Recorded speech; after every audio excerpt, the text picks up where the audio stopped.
But let me start by asking you a simple question, women of God. Okay. What is your experience of GBV in the church? Do you have a practical experience of this thing happens in the church? Have you ever come across a case that was taking place amongst abazalwane who are believers, who are living together, Christians, taking place in the church? Yeah. Thank you, man of As a God. pastor and a social worker, yeah. As a professional in my sphere of social work, yes. Yes. I have come across couples Mm-hmm. who were involved in GBV. Yes. And we have come across, as a sector, Yes, yeah. children or young girls Yeah. who have been abused in the church. In the church. You understand? Yes, yeah. So, yes. Okay, can you just give me a simple case? Maybe you have mentioned two things, Yeah. a couple and abuse in the church. Okay, can you just, we don't want the names, but we Yeah. just want an example of how abuse takes place in the house of God. Yeah. Remember, when we are in the house of God, Yeah. there is leadership. Yes. And that leadership is respected. Yes. And that leadership is taken as the alpha and omega Yeah. of things that go on Yes. in one's life. Yes, yeah. So when a man of God Mm-hmm. is asking young girls Mm-hmm. for sexual favors, Yeah. they think it's okay because it is being asked by a man of God. Ooh. So those are the cases that we come across. And you find that that man of God is actually married. Mm-hmm. However, he is abusing the young women in church. Yeah.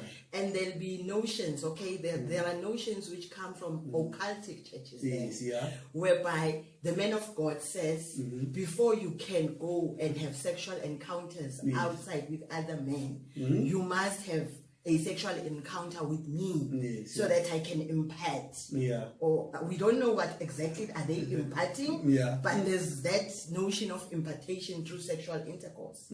So those are things that we come across. Yeah. So it's not just an abuse. Then that means the man of God is abusing church member, somewhere somehow abusing also the wife, because now it's unfaithfulness to the wife. Okay. I think you have answered two questions, and already in place. And in cases like this. Okay, let me ask this. Do you have another practical example from a Bible point of view of abuse of women in the Bible? Because I want us to lay a foundation of where we are launching this discussion. Can you give me one example of practical example that you can use when you are addressing issues as an example that this thing has been there also in the Bible? Yeah. We've got 2 Samuel 13, Yes. where Amnon abuses Tamar. Yeah. That is a very well-known scripture. Yes. That is in the Bible, whereby a brother abuses his sister sexually. So that is the example that comes to mind right now, to say rape didn't start now. Yeah. Rape has always been there, because rape is part of what we call GBV. Yes, yeah. So it has always been there in the church. Yeah. Yeah. Yeah. So, in other words, when we address these matters, we should not address them as if they are new thing. Of course. They have been there, Yes. and they have been dealt with differently in relation to the culture of that given time and the season where we were in. Yes. So also that means the Bible can also be an answer, can also be a tool that can be used to address this matter.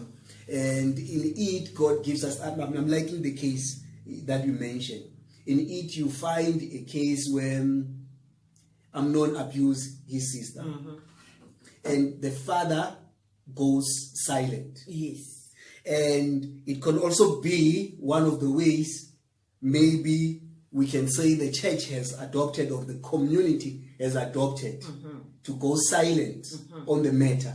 And you know, like sometimes, because we confuse the silence of the church with the silence of God. Yeah. So when the church is silent, or when the church leadership is silent, we think God is silent. And God was not silent in the matter of abuse and rape. Actually, the Bible was very clear in terms of the law. That guy was supposed to be stoned. Exactly. And David was the king who was supposed to execute, because now as a king, you are the one who should release the judgment in accordance to the law. So David was supposed to issue the instruction that my son has commit abomination. And this is the standard that the Lord has made. So sometimes I think we were launching good to say that God is never silent. True. And if there's someone out there who is hurt because he thought God hates women, I went through Google just to check other things, and they say title that says God hates women. In the Google. So in other words, there are people who feel like God hates women. Because God, or because people who represent God has been silent on the matter. So I want to challenge you, even in this morning, even in this hour, because some are watching, it is night if you are an overseas. But I want to say to you, God is not silent about the matter, and he has never